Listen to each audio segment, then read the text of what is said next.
Yo, yo, yo, Towels here, and I'm back with another update from the Project Diablo 2 Crafters League.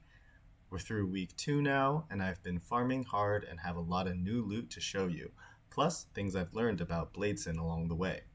This is such a versatile build, and I just gotta say that PD2 really does an amazing job of keeping this old game fresh. Last season, diving into Fire Druid was super rewarding, and now I'm finding a lot of ways to play BLADESIN that keep things interesting as well. Here's some quick clips of what I've been up to lately.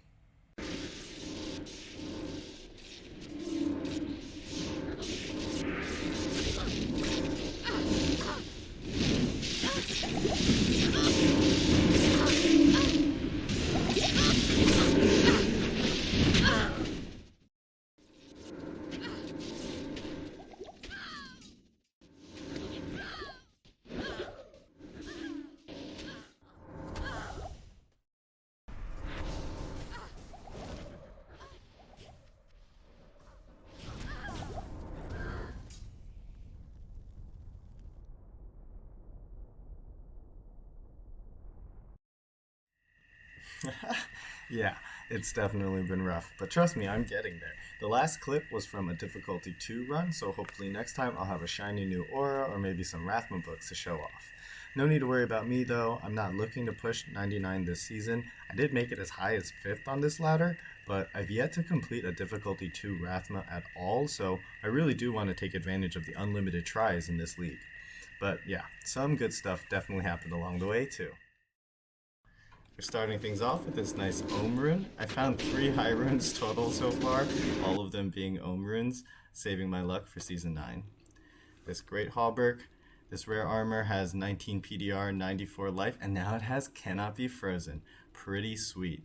So definitely a bossing option here for Dclone. And has some good trade value. I did consider using it on my mercenary. It is better for sure, but I decided just to put it up for trade instead. Next, I'm crafting some hit power, big two-handers. So this battle scythe got amplified damage and 180 enhanced damage. So pretty sweet there. I went ahead for the slam and got 4 open sockets. Pretty sweet, huge upgrade for my merc. I do wish I puzzled it first. Pretty much all weapons should be puzzled first. And then we move on to some hit power amulets as well. This one's a pretty sweet 2 to assassin skills with 10 all res. And then for the slam, suspense, CBF as well. Pretty sick. So that one's up for trade now too. This is the best item that I found so far. 482 ED amp proc on winged axe. So super fast base. Amazing for throw barb. Been holding on to it for a while. I was afraid to slam it, but it lived. It got minus requirements. That's why it changed from a red background to a blue background, because I now have the stats, the strength and the dexterity to actually wear it. So super troll there. This Eth Harpoon, also really nice amp weapon here potentially for a throw barb. At 40 IS, it got the slam I wanted, but on a brick. Not all bricks are bad though. This light plate turned into a decent Rathma option actually for a fizz build. So 5 max cold res, 50 PLR, some life and some enhanced damage. Pretty sweet honestly. Now we're looking at the offhand that I was using for my Blade Sentinel build with 4 to Blade Sentinel on a fast base. And this was in the middle of a long crafting session and I accidentally trashed it. So that followed with about 2.5–3 hours of shopping at Anya before I finally found this as a replacement.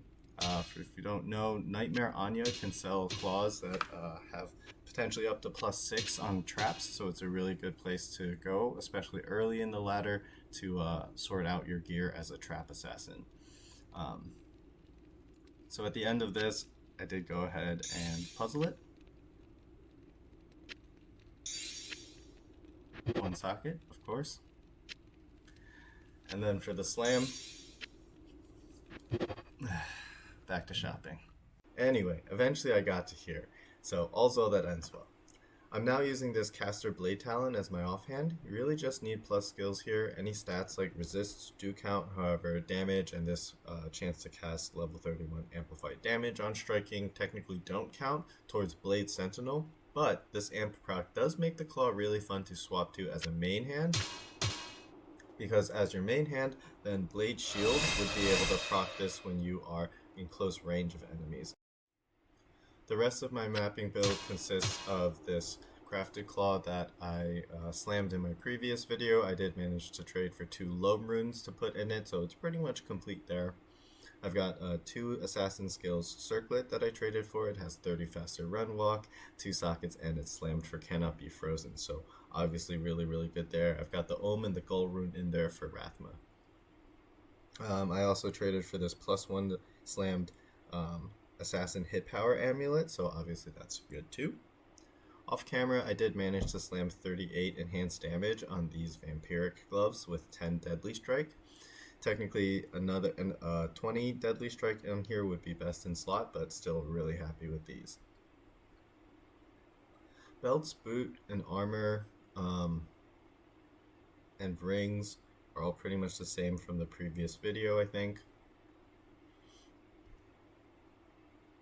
And I did also manage to craft this Blade Sentinel Claw, which it doesn't look like much, but is actually a very good weapon. So vampiric crafts are what you should be going for with your eth claws when it comes to Blade Sentinel. The damage calculation is really complicated, and bottom line is the tooltip damage is totally wrong. Why vampiric crafts are good is because the damage to demons and damage to undead apply as off-weapon enhanced damage, like the ED from this armor, for example. This applies to the skill damage of Blade Sentinel itself, and is a huge boost against demons and undead, which makes up the bulk of your enemies anyway. So, for example, my favorite map, Throne of Insanity, is completely comprised of demon and undead mobs. I found this to be a very solid mapper here in Craft League. I switched over due to the weapon that I crafted, but generally speaking, I knew this was a build that scaled really well with plus skills and fizz stats, so I felt like the potential was basically uncapped within this rare craft only league. With that said, as I mentioned in my last video, Sorceress is definitely the #1 option for hunting loot goblins, but here I am hunting them with my BLADESIN as well, with faster run walk, burst of speed, as well as this 20 faster run walk armor that I purchased. I'm able to cover a lot of ground in good time as well. In this run, I went through all 5 acts and hit 5 loot goblins in about less than 30 minutes.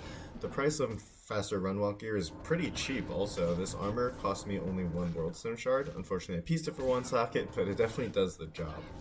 The damage I have from the other slots just makes LOD content an absolute breeze.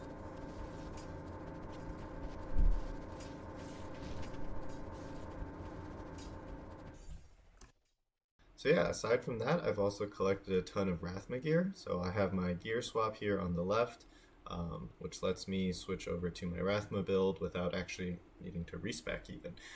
But more details to come on that. I did buy a couple trap lifers as well, so these 240 life grand charms cost me a Zod and a Cham each. I think that's a reasonable price, but based on just how hard it is to find these things for trade, I figured an overpay wasn't a huge deal anyway. So with all this, I am still working on Rathma, but more details to come on that, and hopefully soon. I'll close this video out with some really quick difficulty 0 Dclone footage for the heck of it, and I hope you all enjoyed. Let me know your thoughts in the comments down below, and make sure to subscribe to stay tuned.